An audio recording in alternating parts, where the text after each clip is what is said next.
Racikan Berita.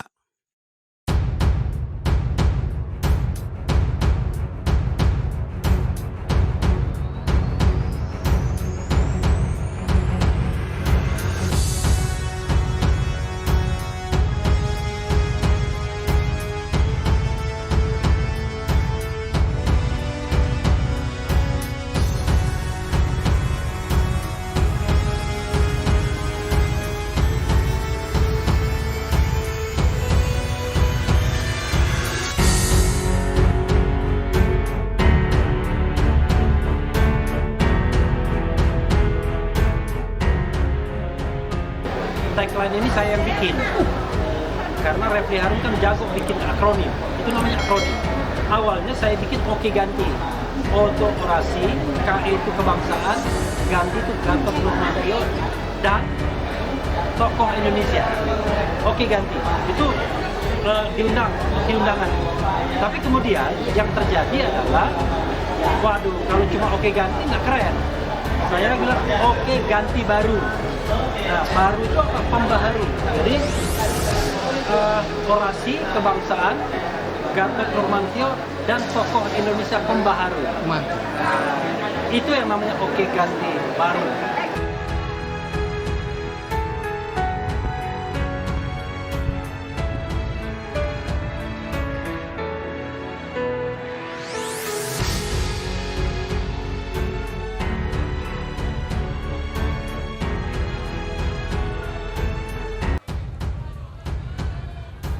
Assalamualaikum warahmatullahi wabarakatuh.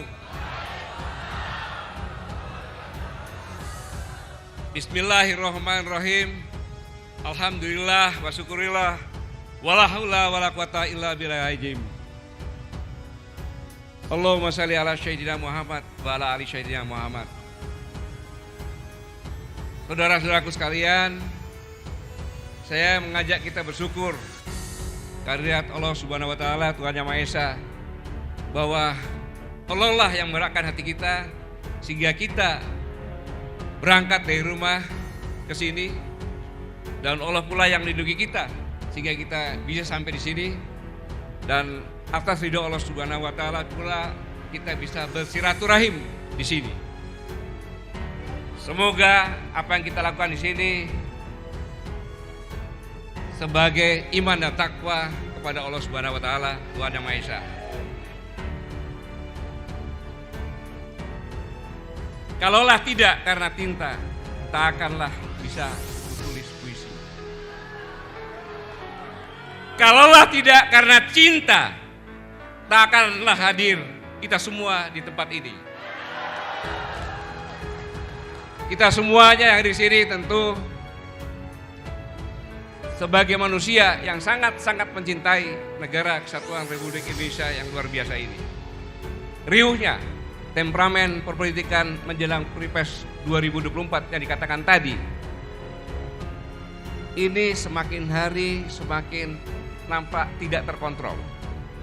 Semakin hari. Di mana-mana melontarkan akidasi, provokasi hanya untuk kepentingan masing-masing. Jauh dari edukasi, saya ulangi, jauh dari edukasi. Nilai-nilai kemanusiaan yang tertanam dalam norma etika, estetika sama sekali ditinggalkan. Dan ini semuanya, norma-norma ini semuanya seolah-olah hilang. Seolah di Indonesia nggak ada norma-norma ini. Diterkam oleh ambisi, saling berebut jabatan, saling berebut kekuasaan.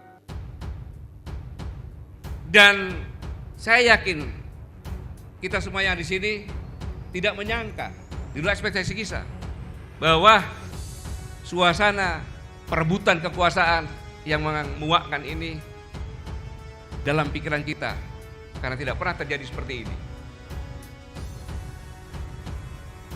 Karena sejatinya bahwa ini semuanya akan menjadi keresahan, kekhawatiran bagi orang-orang yang bertanggung jawab dalam soal nasib bangsa ke depan, termasuk kita yang di sini maupun yang sedang mendengarkan semuanya ini.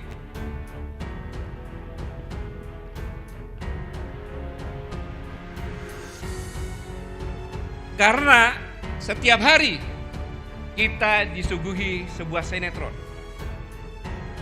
Sinetron berjudul keserakahan, kerakusan, saling serang, saling caci, saling maki antara politisi hanya dalam merebutkan jabatan dan kekuasaan yang sudah begitu tampak sangat vulgar, tanpa malu-malu, tanpa rasis sedikit pun.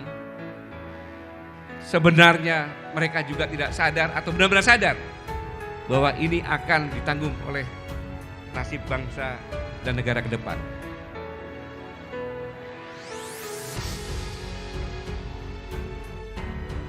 Saya yakin bahwa sinetron ini sangat memuakkan apabila saudara-saudara menyimak dari hari ke hari. Apalagi ditonton oleh kaum agamawan, ulama, pendeta, pastor, yang mereka semuanya selalu berpegang pada norma-norma ketuhanan Yang Maha Esa, norma-norma etika dan estetika. Dan tentunya kaum agamawan khawatir kalau ini dibiarkan akan merusak dengan menghancurkan bangsa ini ke depan. Kenapa saya yakin hal ini? Karena kita pasti sudah sama-sama tahu bahwa kaum agamawan adalah memegang kuat teguh nilai-nilai ketuhanan untuk membimbing kita semuanya. Dan seolah-olah tidak berbekas karena di semua media isinya hanya caci maki secara vulgar.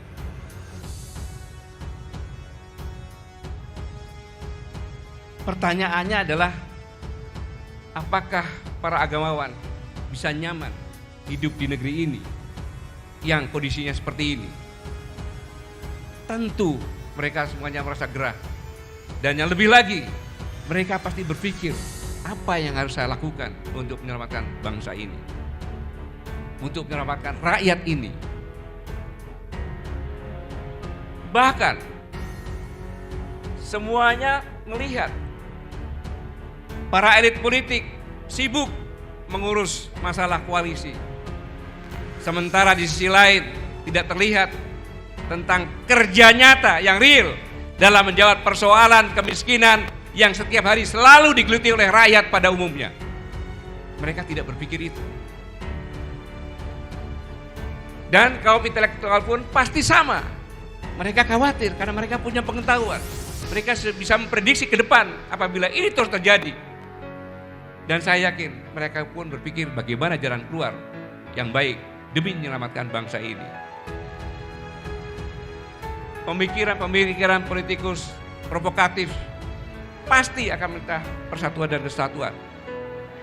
Dan dengan apapun juga, mereka ini mempertontonkan hal-hal yang tidak senonoh, yang menjijikkan dan memuakkan. Dan politisi sekarang ini sangat tidak mustahil bisa lepas dari hukum kausalitas, yaitu hukum sebab dan akibat. Bahwa apa yang dilakukan sekarang ini pasti kita akan menuai buahnya, baik itu yang kita lakukan baik maupun jelek.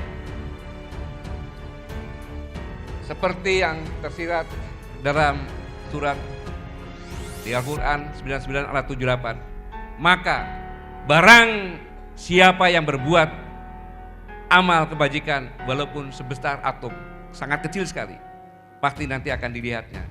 Demikian pula sebaliknya, barang siapa yang berbuat kejahatan walau sebesar atom, maka pasti nanti akan dilihatnya juga. Begitulah ketetapan hukum Sang Pencipta yang mustahil bisa dirubah oleh manusia apapun juga, dengan tenaga dan cara apapun juga. Saudara-saudaraku sekalian, semuanya ini terlihat bahwa dianggap bernegara ini berbuat semau gue, sakar PDW, sakar insun, tidak berpikir yang penting saya dan kroni saya bisa selamat dan berhasil.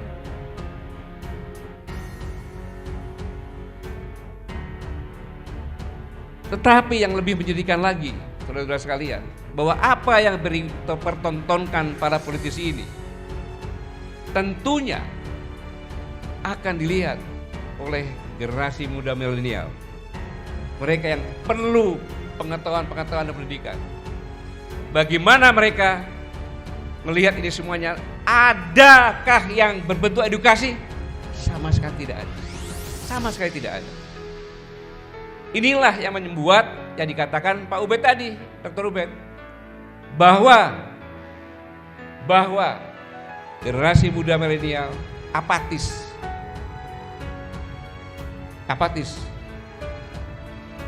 Mengapa apatis? Mereka masih muda belia. Mereka perlu mendapatkan edukasi yang sehat, logis, realistis dalam membangun kehidupan bermasyarakat, berbangsa, dan bernegara. Tapi mereka tidak mendapatkan ini. Itulah yang menyebabkan tadi berdasarkan dari polling yang dilakukan generasi muda kita yang bonus demografi jumlahnya kurang lebih 60%, mereka apatis. Kalau ditanya mereka nanti pilpres milih siapa? Saya tidak milih semua. Mereka tidak milih semua. Karena ini mereka khawatir apa yang bisa saya dapat. Bahkan cerita dari rekan kita semuanya, Mossad, manusia merdeka Muhammad Saididu, ketika akan berangkat ke Australia, di mana menyaksikan wisuda anaknya yang berumur 22 tahun S2. Saya bilang, kamu tidak akan berhasil, kau bisa jagoan di tanah air. Tapi kita ke Australia untuk mengajak anakmu pulang, hebat kalau kau berhasil. Dan ternyata dia lemah, dia tidak berhasil.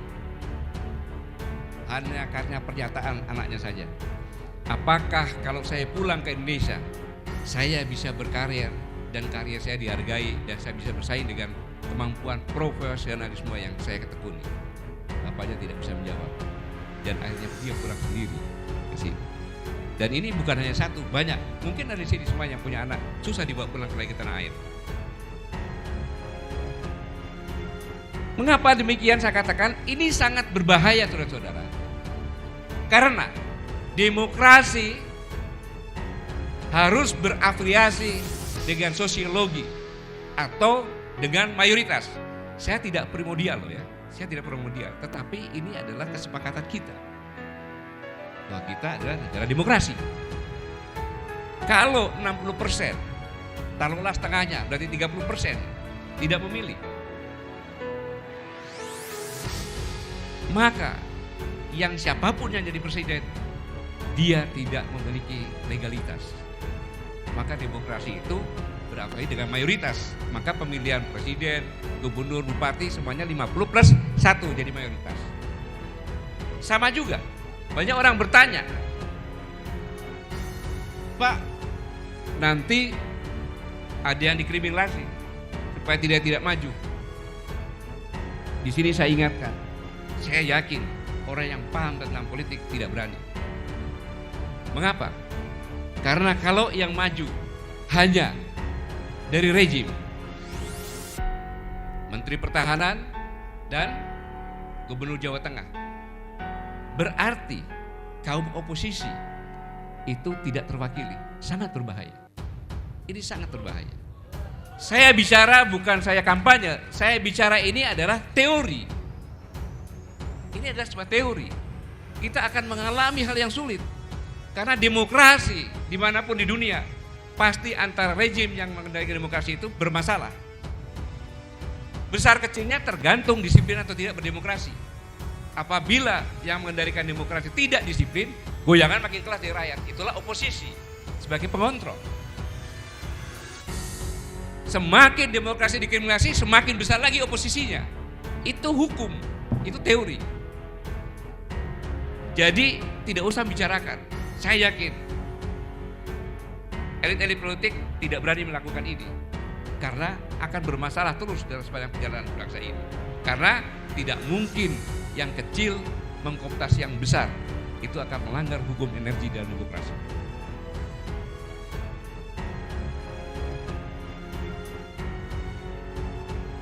Saudara-saudara kalian, bahwa saya ulangi, legitimasi suatu negara yang berdasarkan demokrasi itu tergantung dari legitimasi dari rakyatnya yang mayoritas.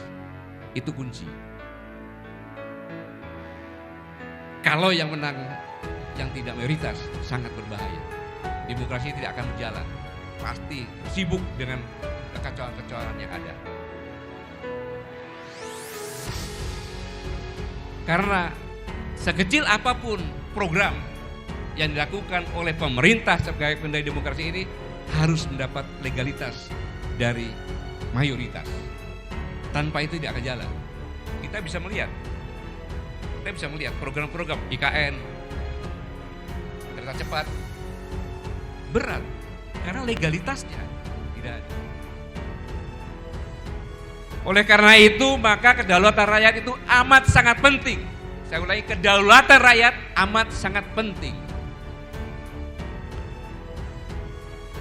Sangat berbahaya kalau partisipasi para kaum milenial yang 60% ini dalam pemilu sangat minim.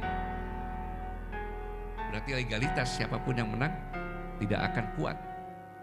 Inilah yang saya pikir kita harus mulai membangkitkan seperti yang dikatakan Dr. Ubed lagi. Ini sangat berbahaya. Dan ini data ini dari Pak Laude ini, rektor dari Universitas IT yang di dunia hanya 5 ya, tidak lebih. Mengapa? Karena generasi muda milenial adalah mereka penerus, tulang punggung bangsa. Mereka yang bertanggung jawab terhadap jalannya negara ini yang akan datang. Kalau mereka tidak punya atensi sama sekali, sangat berbahaya.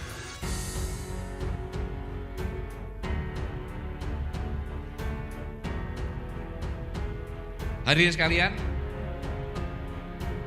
sejatinya para politisi adalah sosok-sosok yang seharusnya membangun argumentasi secara logika, argumentasi yang jernih, mumpuni dalam hal wawasan kebangsaan.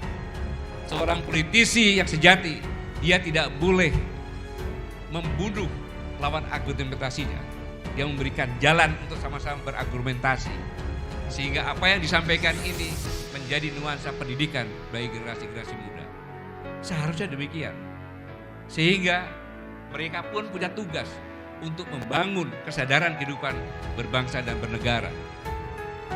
Yang sehat, steril dari pemikiran-pemikiran kotor, pemikiran-pemikiran licik ketika beradu argumen. Ini semuanya tentunya sama-sama kita rindukan. Kapan ini bisa terjadi? Walau alam.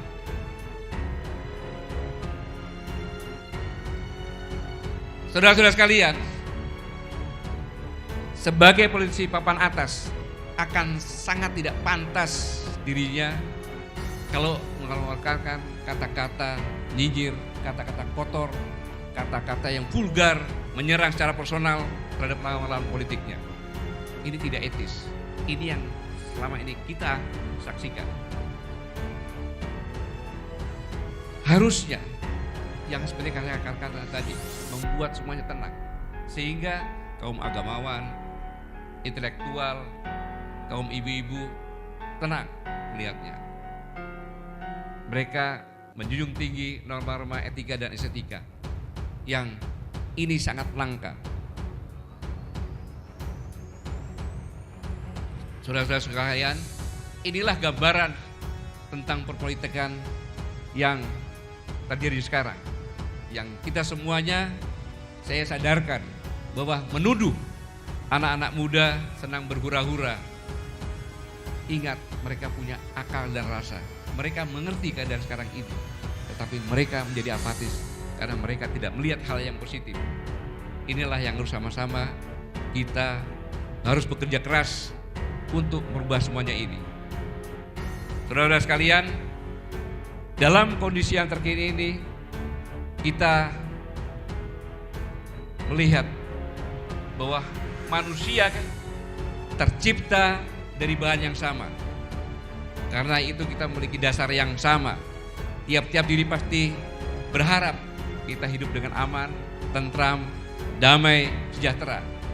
Pertanyaannya, kenapa faktanya kehidupan berbangsa, bernegara yang kita jalani sekarang ini tidak sesuai dengan harapan. Pertanyaan seperti tadi, siapa sebenarnya yang menjadi dalang, yang menciptakan suasana kehidupan berpolitikan yang jauh dari nilai kemanusiaan ini? Yang pasti rakyat dan TNI adalah korban yang selalu terseret oleh narasi-narasi ambisi para elit yang sama sekali tidak mendidik. Padahal kalau kita berpikir secara jernih bahwa pengorbanan rakyat pada negara ini sungguh sangat tidak ternilai. Bagaimana tidak? Pasal 33 ayat 3. Bumi dan air dan kekayaan alam yang terkandung di dalamnya dikuasai oleh negara dan dipergunakan sebesar-besarnya untuk kemakmuran rakyat. Tapi pasal ini merupakan bukti konkret di mana rakyat dengan rela, ridho menyerahkan seluruh harta karunia kepada para elit politik supaya dikelola dengan baik, benar, dan dengan tujuan demi kemakmuran kesejahteraan rakyat. Jadi Anda semuanya rakyat Indonesia adalah pemilik sah ketika Bung Karno mengatakan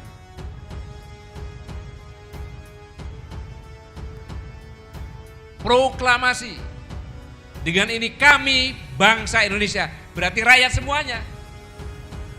Yang menyatakan merdeka rakyat semuanya. Besoknya rakyat yang pemilik ini menyerahkan kepada elit politik untuk mengelola semuanya ini dan untuk kesejahteraan rakyat. Namun faktanya sekarang, benarkah sekarang ini rakyat telah hidup makmur? Benarkah sekarang ini rakyat telah hidup sejahtera? Boro-boro orang sudah bilang. Yang ada ini pada umumnya rakyat semakin hidup menderita. Sehari-hari bergelut dengan kemiskinan yang begitu berat. Sementara di lain pihak rakyat dengan jelas melihat dengan mata kepalanya sendiri di mana para pejabat tinggi, para elit politik hidup bergelimang harta yang kemungkinan besar harta tersebut pasti berasal dari harta karun rakyat juga. Pasti itu. Oleh karena itu, kalau ada seorang pejabat tinggi atau seorang elit politik bertanya kepada rakyat, apa yang telah kalian perbuat untuk negara rakyat? Maka jawabannya, hei para pejabat tinggi dan para elit politik, apakah kalian tidak sadar celana dalam yang kalian pakai itu hasil penjualan harta karun kami? Dan apakah kalian tidak sadar bahwa dasi yang kalian pakai itu hasil dari keringat-keringat kami yang kalian peras dengan pembukuan pajak? Nah sekarang rakyat bertanya, apa sebenarnya yang telah kalian perbuat untuk rakyat? Kalau para elit, para pejabat mengatakan bahwa semua dilakukan demi untuk kepentingan rakyat, maka kami pun bertanya, kenapa pada faktanya kami rakyat dan pada umumnya senantiasa sehari-hari bergelut dengan kemiskinan? Rakyat yang mana?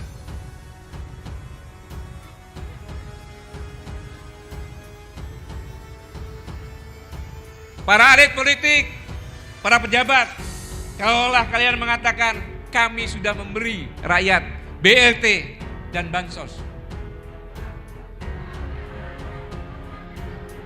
ya rakyat harus mengatakan kami mengucapkan banyak-banyak terima kasih atas bantuan.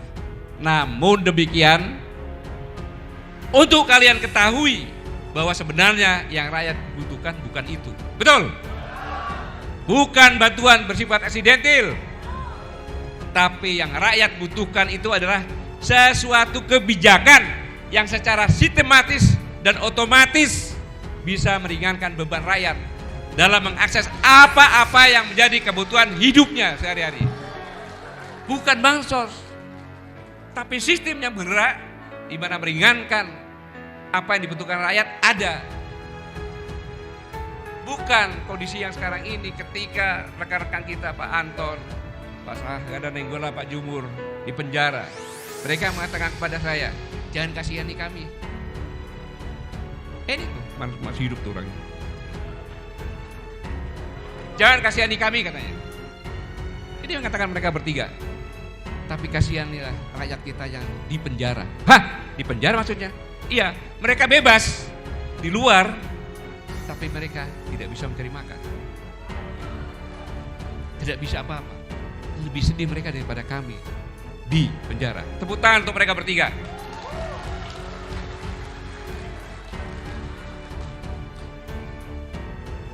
Kenapa? BLT, bansos hanya sementara saja. Gak bisa menjawab kemiskinan. Bisa gak? Gak bisa. Bukan itu. Bukan itu. Hadirin sekalian, mungkin sering kita melihat bahwa tahun depan ekonomi kita meningkat.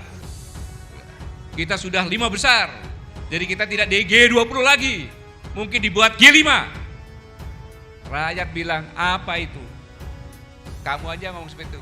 Tapi saya tetap aja miskin. Pertumbuhan ekonomi bisa tinggi. Contohnya di Konawe. Pertumbuhan ekonominya 2 digit. Rakyatnya tetap miskin. 2 digit loh. 16-17. Dia tetap miskin.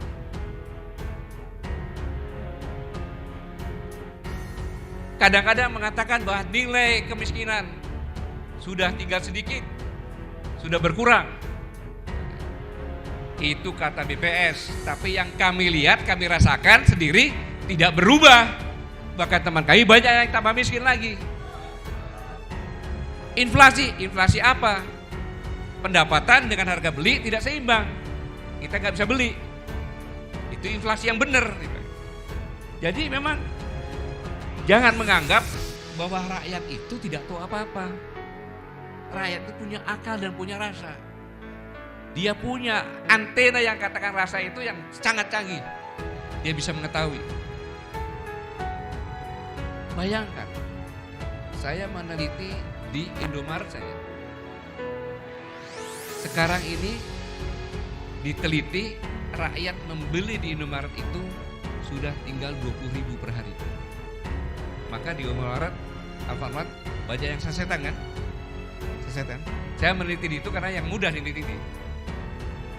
Berarti daya beli mereka hanya 20.000 sehari. Itu pun tidak semuanya. Indomaret kan di kota. Kalau yang di desa, buruh.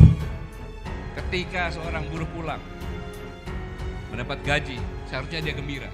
Tapi begitu dia lihat di rumah anak dan istrinya, berdoa, ya Allah, semoga aku bulan depan tidak nganggur lagi karena kontrakku diberhentikan. Mereka ini semuanya kontrak. Yang dikatakan buruh, dokter juga buruh loh itu. Iya, pekerja. Kontrak sekarang ini. Bagaimana bisa tenang? Tidak ada ketenangan. Seharusnya hidup di dunia ini penuh dengan pelindungan dan penuh dengan kenyamanan.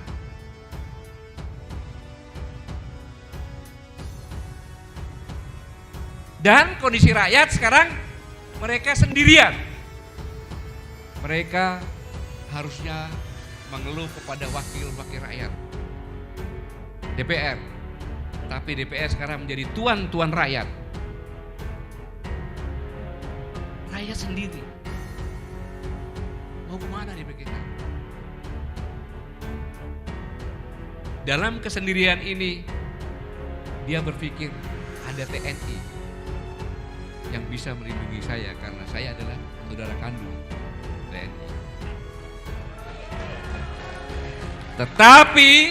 Tetapi apabila TNI diam, persepsi rakyat kepada TNI pasti akan berubah. Tetapi saudara-saudara, TNI sekarang ini menghadapi buah si malakama. Bingung dia TNI itu. PMI paham, lihat semuanya seperti ini paham. Jelas. Namun saudara sekalian perlu tahu bahwa TNI itu adalah manusia. Makhluk yang punya akal dan punya rasa juga, sama rasanya seperti rakyat. Artinya, apakah diam dan dinginnya sikap TNI sekarang ini? Betul mereka diam ketika melihat rakyat dijolimi?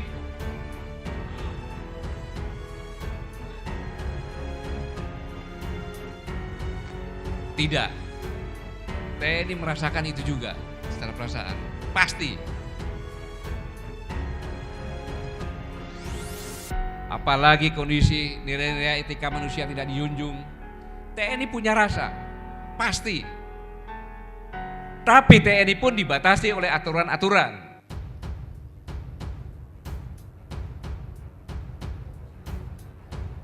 Ya, TNI sekarang ini diam bukan karena diam. Mereka mengamati sambil mengukur waktu yang tepat untuk menentukan sikap.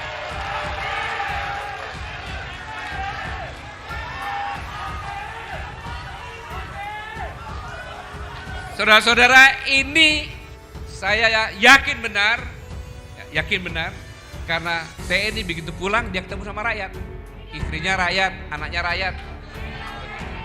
Dia tidak bisa lihat ini diam, tetapi ya katakan aturan yang batasi dia. Tetapi diamnya TNI itu untuk melihat, untuk menentukan sikap demi menyelamatkan negara dan bangsa dari tangan-tangan kotor yang hidup hanya mementingkan diri sendiri dan kroni-kroninya.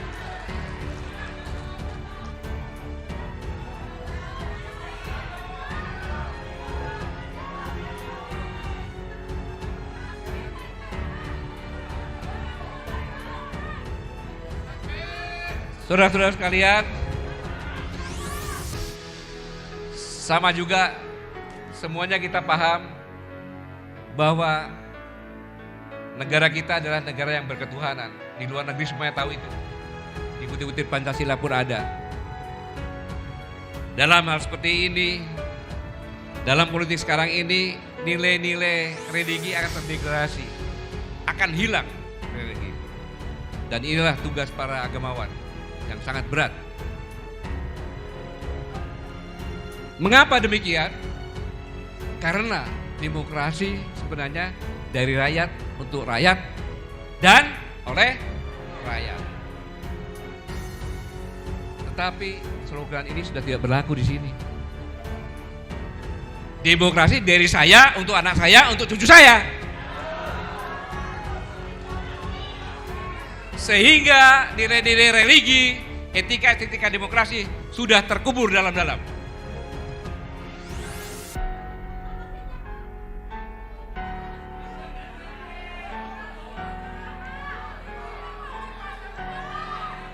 Saudara-saudara sekalian, sebenarnya itulah dari rakyat untuk rakyat oleh rakyat itulah sebenarnya yang tercantum dirumuskan dalam bentuk konstitusi negara ini. Menjadi visi-visi negara yang untuk diperjuangkan bersama-sama. Lantas apa masalahnya? Ternyata sekarang ini slogan tersebut menjadi sangat tidak layak diucapkan lagi, saya katakan tadi. Karena semuanya hanya untuk kepentingan pribadi dan kroni-kroninya masing-masing.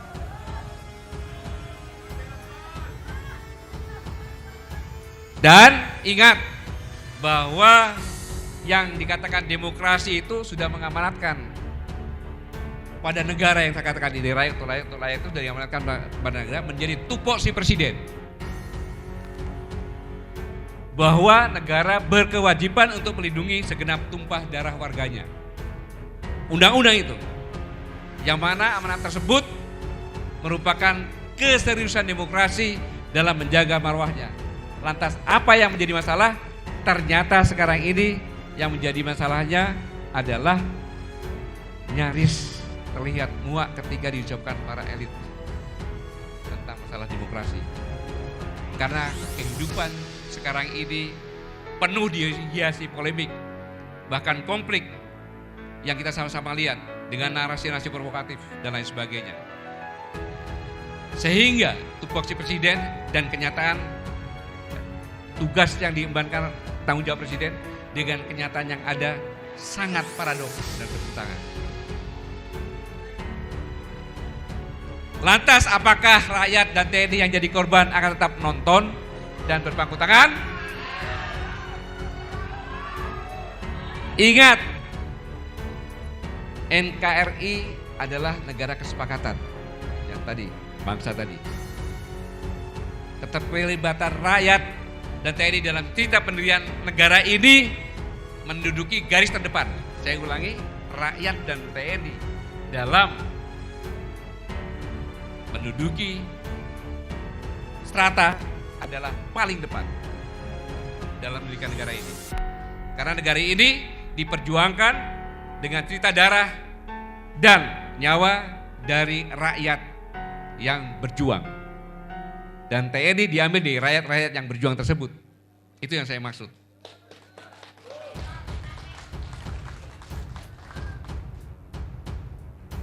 Dengan kata lain, bahwa eksisnya negara ini banyak ditebus dengan cerita cucuran darah, nyawa para pejuang.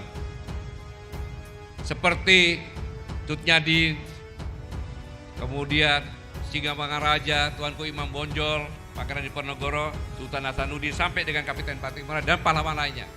Mereka adalah para pejuang-pejuang yang tidak rela melihat rakyatnya tertindas, dijalimi oleh kolonialisme. Dan sekarang cerita itu adalah menjelma menjadi TNI. Itulah TNI di mata rakyat sebagai warrior, sebagai pahlawan. Lalu bagaimana kondisi sekarang ini? TNI. Kalau saya mau umpamakan bahwa TNI dan rakyat itu dengan perjodohan. TNI adalah prianya yang harus melindungi. Dan rakyat adalah wanitanya yang harus dilindungi. Ketika rakyat terjelimi, lalu bagaimana si pelindungnya itu? Itu pertanyaan. Itu pertanyaan yang sangat menggelitik. Sehingga kalau lebih tinggi lagi yang katanya rakyat adalah ibu kandung dari TNI. Ketika ibu kandungnya terjolimi dan si anak diam saja, bukankah itu anak durhaka?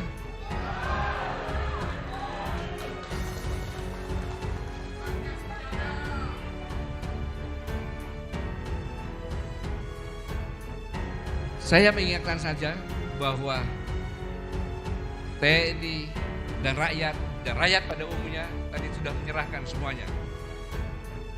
Menyerahkan semua kekuasaan kepada elit politik. Tetapi pohon harta ini sekarang untuk menjadi rebutan antar elit politik dalam memperkaya dirinya sendiri.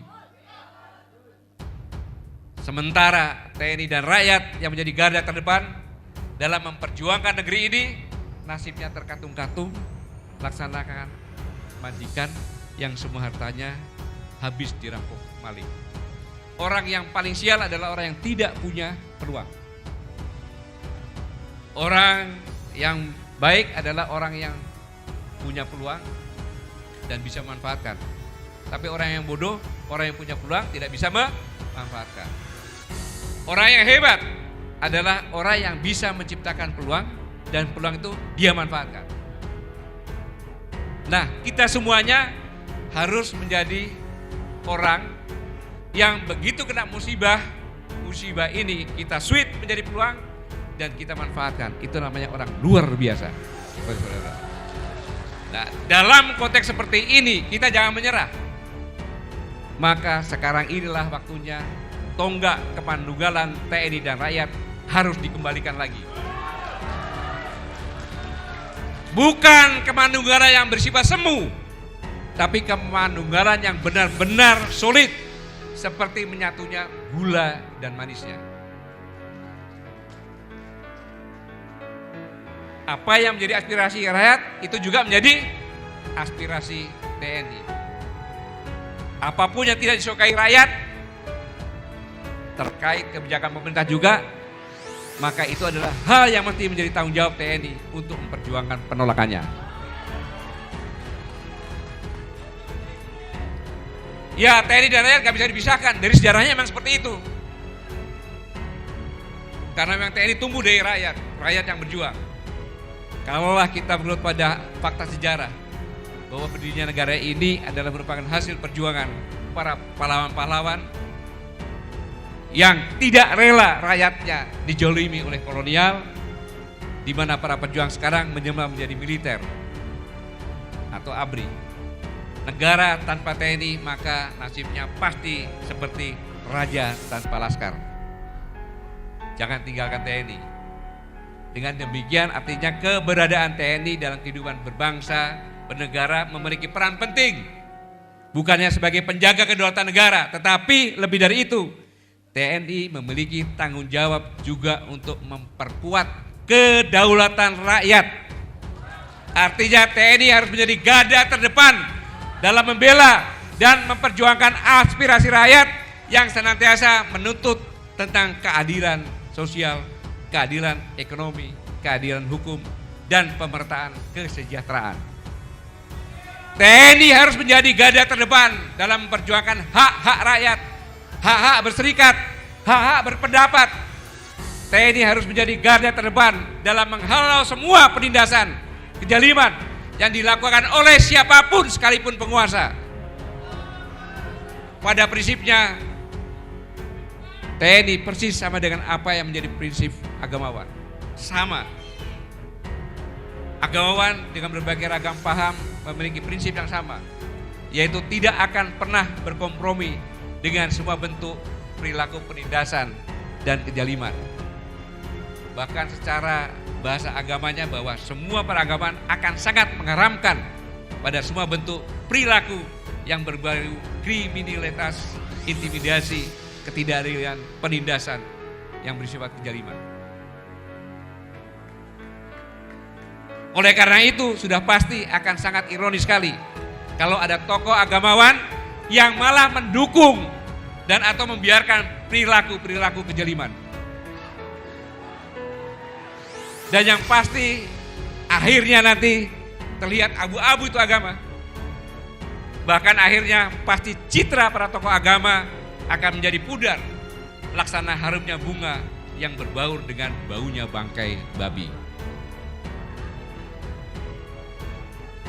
Dan kalau itu terjadi, maka pertanyaan akan bagaimana nasib bangsa ini. Kenapa saya katakan demikian? Karena peran agamawan dalam kehidupan berbangsa amatlah sangat-sangat penting.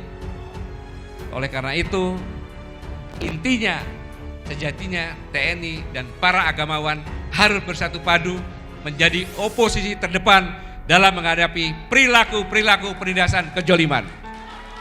Saya ulangi, agamawan dan TNI harus bersatu menjadi oposisi terdepan dalam menghadapi perilaku-perilaku penindasan kejoliman.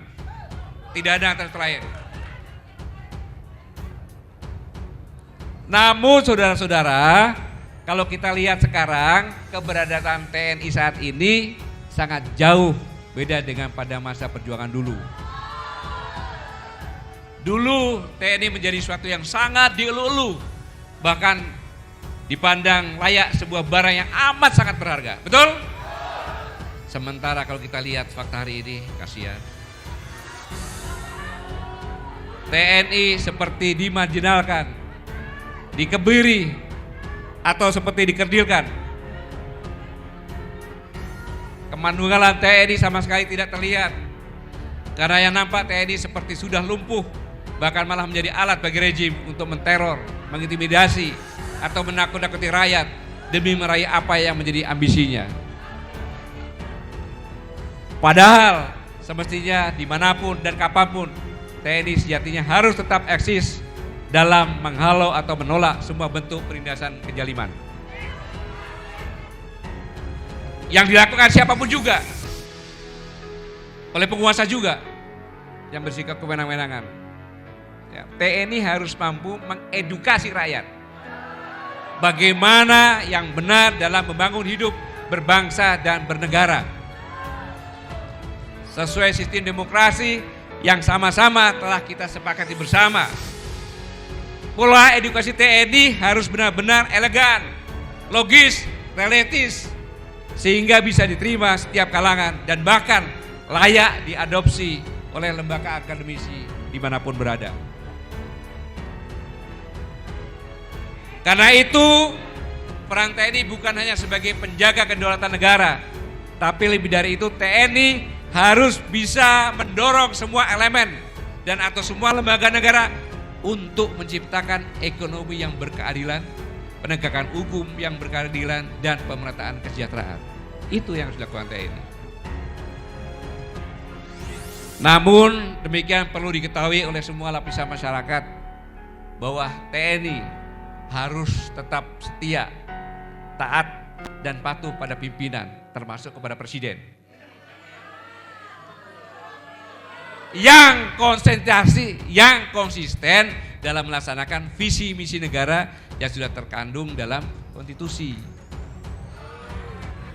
Dan dengan kemandulan TNI rakyat memungkinkan akan tercipta negara yang sehat dan kuat.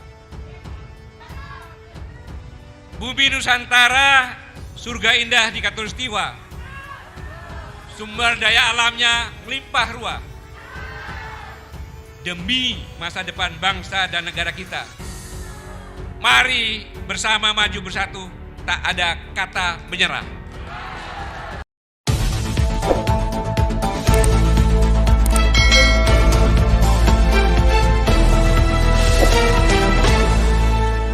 Racikan Berita